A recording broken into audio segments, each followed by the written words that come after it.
In the heart of a dense, mystic forest, the party found themselves at a critical crossroads, standing before two colossal tree-like guardians that threatened their very existence.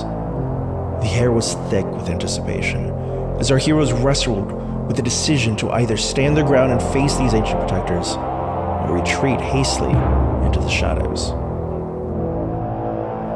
Time seemed to slow as they contemplated their fate, but destiny had other plans.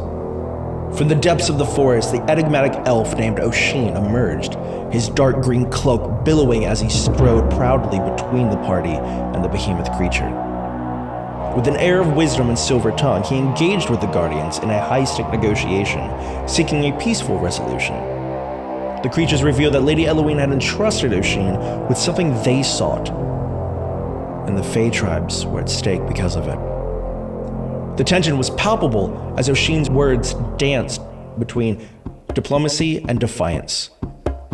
In the end, Oisin's persuasive prowess won the day, convincing the Guardians to release their grip on the party. However, their acquiescence came at a cost, as Oisin was left with a cryptic mark, a reminder of the fine line he had walked in the face of danger. With the path now clear, the party pushed forward, venturing towards the treacherous mountain ranges, driven by the promise of reuniting with their friends in the hope of repairing their broken airship. A world away from the mystic forest, the golden city of the Sunspire rose majestically from the desert sands. Its sun-kissed walls were a beacon of hope for these weary travelers. As the other party members arrived, accompanied by the Mohuari, the militia here, were greeted with grandiosity by the hand of the Queen Ramel. His booming voice echoed through the city as he proudly introduced them to the splendor of the Sunspire and the wisdom of the Queen's arena. Guided through the bustling streets, the adventurers stood before the Queen's arena herself, their hearts heavy as they recounted the tragic fate of their fallen comrades.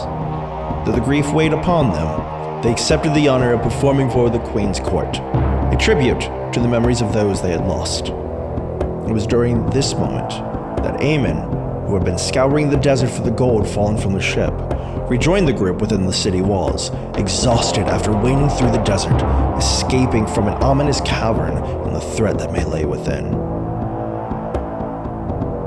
United once more, the party embraced their newfound purpose, embarking on a lavish shopping spree in the vibrant markets of Sunspire.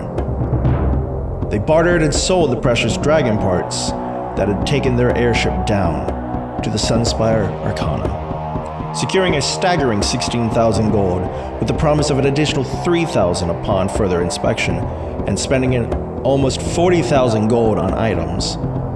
Their pockets are now significantly lighter, but their bags fuller of items, and their spirits lifted. The stage was set for a performance that would live on in legend. Under the watchful gaze of Queen's Arena, the party dazzled the audience. Though their band was fragmented, they rose to the occasion, pouring their hearts and souls into the awe-inspiring performance that would forever be etched into the annals of the Sunspire's history. As the curtain falls on this triumphant moment, we wake to the dawning.